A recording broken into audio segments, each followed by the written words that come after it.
ఇది కదా ఆఫర్ అంటే ఇప్పుడు ఎంత కొంటే అంత ఫ్రీ విఆర్ఆ fine silver jewellery Jubilee Hills check post Hyderabad.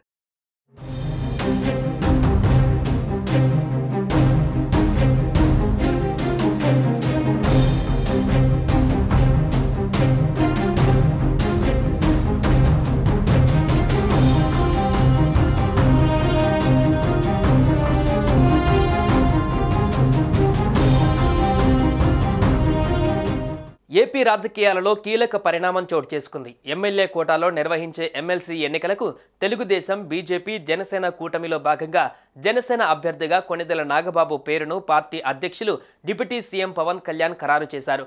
Party రాష్ట్ర ప్రధాన కార్యదర్శిగా నాగబాబు సేవలందిస్తున్నారు. ఎమ్మెల్సీ అభ్యర్థిగా నాగబాబు త్వరలో నామినేషన్ దాఖలు చేయనున్నారు. ఈ సందర్భంగా నామినేషన్ దాఖలు చేయాలని మెగా బ్రదర్కు సమాచారం ఇచ్చారు. కొద్ది రోజుల కిందట ఖాళీ అయిన 3 రాజ్యసభ స్థానాలలో 2 టీడీపీ, 1 బీజేపీ తీసుకున్నాయి. రాజ్యసభ అభ్యర్థుల ఎంపిక సమయంలో నాగబాబును మంత్రివర్గంలోకి తీసుకోబోతున్నట్లు టీడీపీ అధ్యక్షుడు చంద్రబాబు ప్రకటించారు. పవన్ కళ్యాణ్ కోరిక మేరకు తొలుత ఆయన్ను మంత్రివర్గంలోకి తీసుకోవాలని ముఖ్యమంత్రి చంద్రబాబు భావించారు. ఎమ్మెల్యే కోట ఎమ్మెల్సీ ఎన్నికలలో 1 స్థానం ఆయన కోసం కేటాయించారు. తీరా శాసనమండలి ఎన్నికల షెడ్యూల్ వెలువడిన తర్వాత నాగబాబుకు కార్పొరేషన్ చైర్మన్ పదవి ఇవ్వనున్నట్లు ప్రచారం జరిగింది. కానీ తాజాగా ఎమ్మెల్యే కోటాలో ఎమ్మెల్సీ అభ్యర్థిగా నాగబాబు పేరును ఖరారు చేశారు. దీంతో త్వరలోనే మంత్రి పదవి ఇస్తారంటూ ప్రచారం జరుగుతోంది. కూటమి పొత్తుల్లో భాగంగా జనసేనకు 4, బీజేపీకి 1 మంత్రి పదవి ఇవ్వాల్సి ఉంది.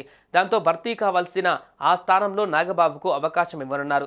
త్వరలో నాగబాబు ఒక్కరే మంత్రిగా ప్రమాణ స్వీకారం చేయనున్నారు. మొత్తంగా మెగా కుటుంబం నుంచి అటు అన్నయ్య చిరంజీవి రాజ్యసభ సభ్యుడిగా ఉంటూనే అప్పటి మన్మోహన్ సింగ్ మంత్రివర్గంలో పర్యాటక శాఖ సహాయ మంత్రిగా పనిచేశారు. ఆ తర్వాత పవన్ కళ్యాణ్ జనసేన అధినేతగా ఏపీ ఉప ముఖ్యమంత్రిగా కూడా ఉన్నారు. ఇప్పుడు అదే ఫ్యామిలీ నుంచి మెగా బ్రదర్ నాగబాబు త్వరలో ఆంధ్రప్రదేశ్ చంద్రబాబు మంత్రివర్గంలో మంత్రి కాబోతున్నారు.